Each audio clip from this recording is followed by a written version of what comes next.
Karel, ole hea, vii prügi välja, hõikas ema. Kareli nägu tõmbus vingu, tema tahtis hoopis telekat vaadata. Pärastpoole, lubas poiss, näiteks homme või siis ülehomme. Homme on ju sinu sünnipäev, Karel. Ema kolistas köögis nõudega. Kas sul külaliste ees häbi pole? Poiss ohkas. Ta lonkis kööki, kaukis prügiurnist koti ja sidus selle suu sõlme. Ära sa biolagunevaid jäätmeid unusta, meenutas ema. Need tuleb eraldi panna. Ja vanu ajalehti on ka. Ajalehed tuleb kindlasti visata paberkonteinerisse.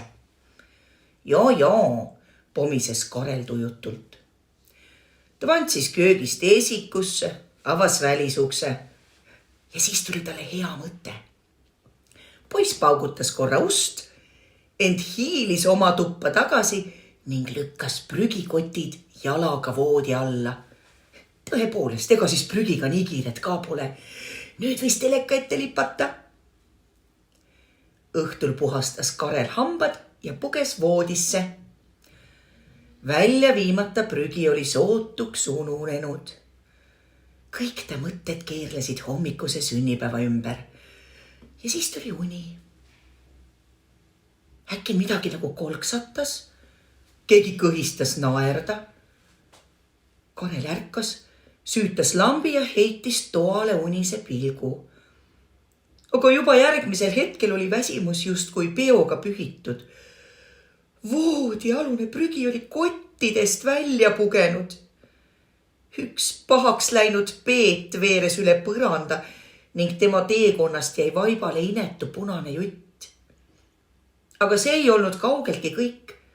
Kartulikoored ronisid nagu tõugud mööda seina üles ja vanad ajalehed laperdasid justkui kajakad lae all ning kriiskasid vastiku häälega. Koos prügiga oli tuppa ilmunud ka hulkuv kass, selline rääbakas ja kriim. Kass, karjus Karel ja trampis jalgu, aga ülbe elukas ei teinud kuulmagi.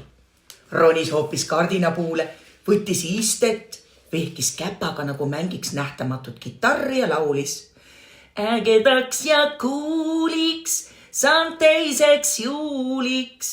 Lõpeta, hüüdis Karel, täna on minu sünnipäev. Sünnipäev jääb ära, käratas kass. Mina oma prügimäel selliseid asju ei talu. Karel maigutas nõutult suud ega osanud korraga midagi kosta. Ja äkki kõlas ukse kell. Need on kindlasti külalised, rõõmustas poiss. Sander ja Priit ja Lisette ja kõik minu klassikaaslased. Nüüd ma olen päästetud. Ent siis toimus midagi kohutavat. Prügi tungis talle igast küljest kallale. Kilekotid haarasid käed ja jalad salakavalalt haardesse. Aga pahaks läinud Peet puges tropina suhu. Ukse kell kõlas veel kord. Kes seal on? Küsis kass. Kareli õuduseks püüdis ta Kareli enda häält järgi teha. Need oleme meie, hüüdsid külalised. Tee lahti, Karel. Ei tee, õiendas kass jälle Kareli häälega. Jätke kingitused ukse taha.